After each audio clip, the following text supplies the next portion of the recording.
Recently, Trent Ellingson of Board Game Atlas, one of my favorite people making one of my favorite websites, asked online, what are your favorite relaxing games to play? And I thought I would take it the opposite direction and talk to you today about the 3 favorite stressful games that I play. So let's check it out.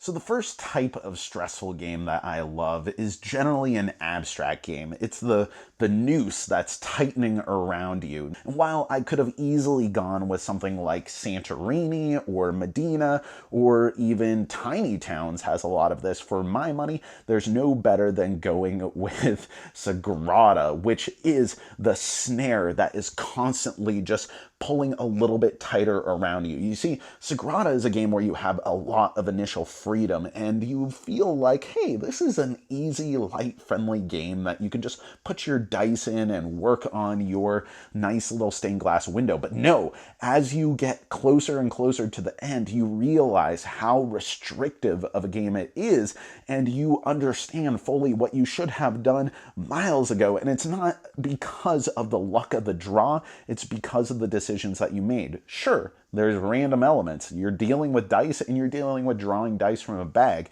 But I love that this game feels like you are the person who spelled your own doom as you got ever so closer to finishing out the 9 rounds. 10 rounds. 10 rounds, 90 dice.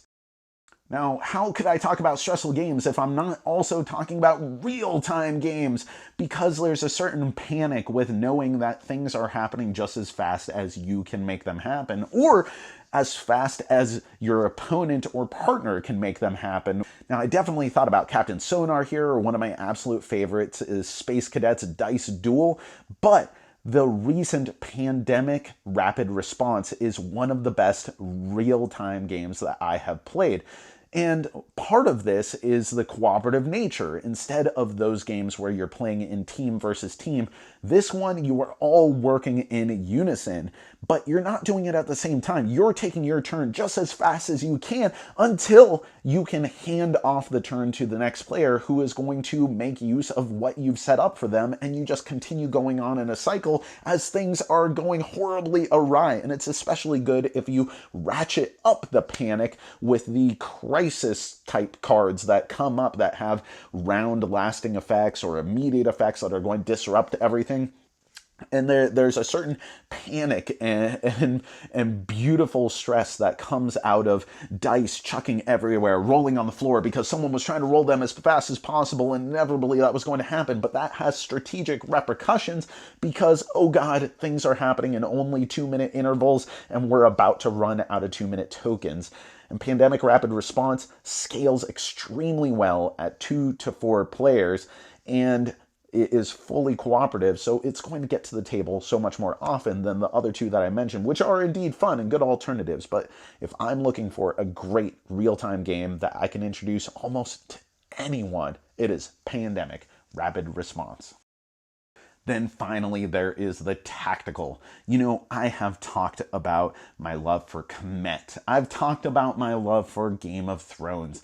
But if I am talking about tactical tension in a board game, well, you know me, I can't escape Middle-earth. So I have to talk about War of the Ring. Yes, the granddaddy, what many people say is the greatest strategy game of all time. Which, yes, it says 2 to 4 players, but just ignore that 2-4 players because it is a 2-player head-to-head game. That's like a 2-way tug of war as you are trying to balance the military aspect of the onslaught from the east coming towards the west, trying to destroy the free peoples of Middle-earth, and they are trying to defend and hold on for dear life, while at the same time the Fellowship, led by Frodo, or actually led by either Gandalf or Gollum or whoever you're currently using as the lead of your Fellowship, going on to Mordor as a sort of quasi-hidden movement system, and the Shadow player is trying to corrupt them all along the way and break up the Fellowship. It is a game which, even though it employs a lot of dice, it feels like every move is of consequence and is going to have rippling repercussions. And so every foothold that you gain, whether you are the shadow player trying to march your forces into the west or trying to corrupt the Fellowship, or the Fellowship getting ever closer to Mount Doom, or just holding on to that last stronghold in order to make sure that you don't lose the game, feels important and stressful. And man, is that going to be some adrenaline-packed 2 to 4 hours, depending on how much experience you have with the game. But it is a beautiful, stressful time. That is one of my favorite stressful games of all time.